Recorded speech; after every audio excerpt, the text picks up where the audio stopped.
Es domingo 28 de agosto del año del Señor 2022. Es el 22º domingo del tiempo ordinario. El Evangelio está tomado de San Lucas, capítulo 14, versículo 1, después del 7 al 14. Un sábado, Jesús fue a comer en casa de uno de los jefes de los fariseos y estos estaban espiándolo. Mirando cómo los convidados escogían los primeros lugares, les dijo esta parábola. Cuando te inviten a un banquete de bodas, no te sientes en el lugar principal, no sea que haya algún otro invitado más importante que tú, y el que los invitó a los dos venga a decirte, déjale lugar a este, y tengas que ir a ocupar, lleno de vergüenza, el último asiento. Por el contrario, cuando te inviten, ocupa el último lugar para que cuando venga el que te invitó, te diga, amigo, acércate a la cabecera. Entonces te verás honrado en presencia de todos los convidados, porque el que se engrandece a sí mismo será humillado, y el que se humilla será engrandecido. Luego dijo al que lo había invitado, cuando des una comida o una cena, no invites a tus amigos, ni a tus hermanos, ni a tus parientes, ni a los vecinos ricos, porque puede ser que ellos te inviten a su vez, y con eso quedarás recompensado. Al contrario, cuando des un banquete, invita a los pobres, a los lisiados, a los cojos y a los ciegos, y así serás dichoso, porque ellos no tienen con qué pagarte, pero ya se te pagará cuando resuciten los justos. Palabra del Señor. Jesús está en camino a Jerusalén y ahora el Evangelio nos habla de Jesús que es invitado a una fiesta, al final de cuentas, a una comida. En el Evangelio de Lucas, Jesús varias veces es invitado por los fariseos. Por ejemplo, en el capítulo 7 va a la casa de Simón el fariseo y aquí también. Y aquí los fariseos están buscando en qué espiándolo, ¿no? Al final de cuentas. Ahora, en una parte que no leemos hoy, sería importante que en tu casa leyeras del versículo 2 al 6, donde es la curación de una persona enferma, que es el sábado, ¿no? Al final de cuentas. Ahora, ¿quiénes eran los fariseos? Los fariseos eran un grupo dentro del judaísmo, un grupo muy importante, que eran estudiosos de la ley y querían aplicar la ley en todos los aspectos de la vida. Tenían un rol muy importante desde el punto de vista social, político y religioso. Era gente piadosa, eran los separados, al final de cuentas. Ellos decían que el día lo dividían en 3 partes. 8 horas para estudiar la Torah, la ley, 8 horas para trabajar y 8 horas para descansar, al final de cuentas. Ellos eran gente piadosa que querían llevar a cumplir en su plenitud la ley. Y la ley que es la voluntad del Señor, lo que Dios quiere, sus deseos para nosotros. El Salmo 119 lo dice muy claramente. Pero el problema es que los fariseos, queriendo aplicar la ley, ponían la ley sobre el ser humano. Jesús lo dice que no es el hombre para la ley, sino la ley para el hombre. Va a ser, sobre todo en el Evangelio de San Mateo, mucha disputa, mucho pleito con los fariseos. Y era sobre la cuestión de interpretar la ley. Jesús no viene a quitar la ley, sino viene a interpretarla y darle su plenitud. Él lo dice, no he venido a quitar la ley, sino su plenitud, ¿no? Y sobre todo en el capítulo 23 de San Mateo es una diatriba tan fuerte contra los fariseos, ¿no? Ahora, querían, gente piadosa, repito, que quería poner la ley en práctica, pero un momento se hacían soberbios y veían a los demás como impuros, como gente del pueblo, populacho, ¿no? Al final de cuentas, chusma, gente que no era capaz de cumplir la ley y ellos sí eran los buenos. Entonces entraba el orgullo, el sentido del poder, les gustaba que les llamaran maestros, les gustaba que los trajeran siempre en primer lugar y por eso cuando van allí a las fiestas ocupaban los primeros asientos, ¿no?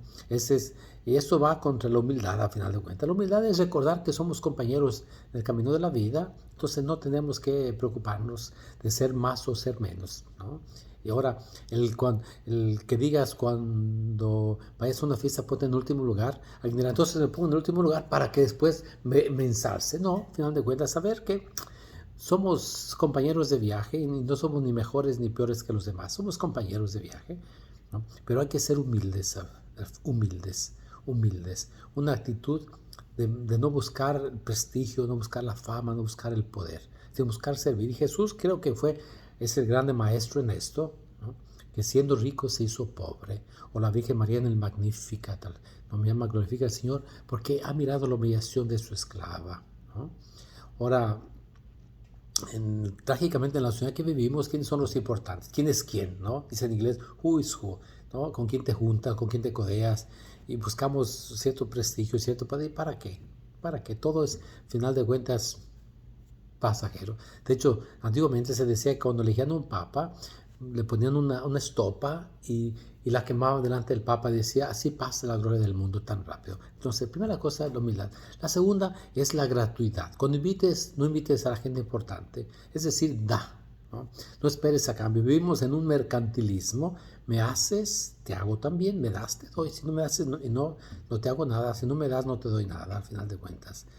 Jesús lo dice en el capítulo 6 de San Mateo, que no sepa tu mano derecha lo que hace la izquierda. Cuando es limosna, verlo en lo secreto, ¿no? Y creo que en la comunidad cristiana debiéramos saber la gratuidad. ¿Quiénes son los importantes, los últimos?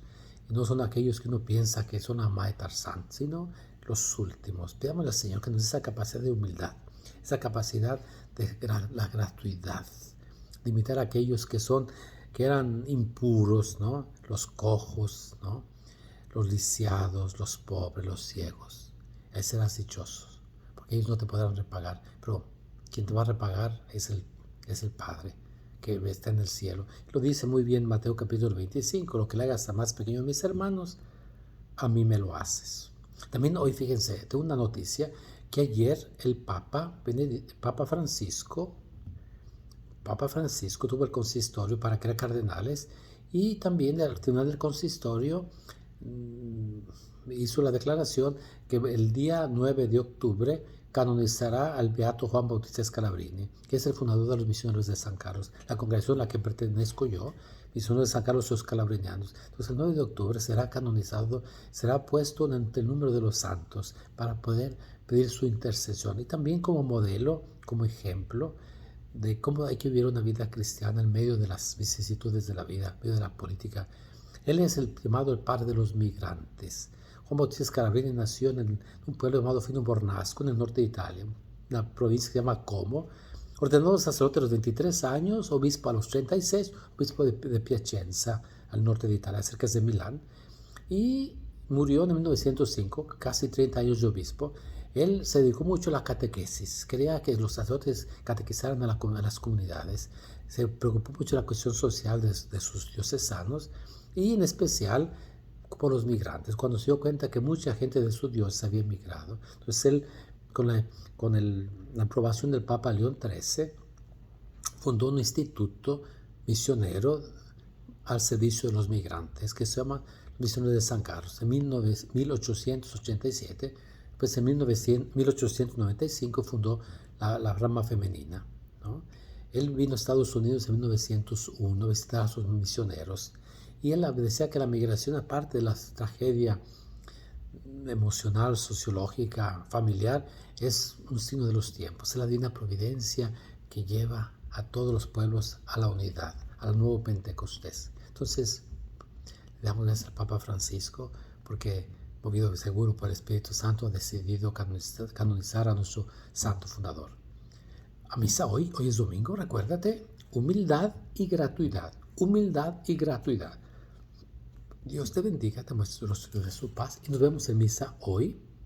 Tenemos misa en español a las 8, en el Salón San Felipe de Jesús, a las 8:30, 1, 4 y 6 en español, a las 7 de la mañana y a las 11 en inglés. Somos 7 misas para que agarres tu tiempo y a misa sin excusas. Dios te bendiga.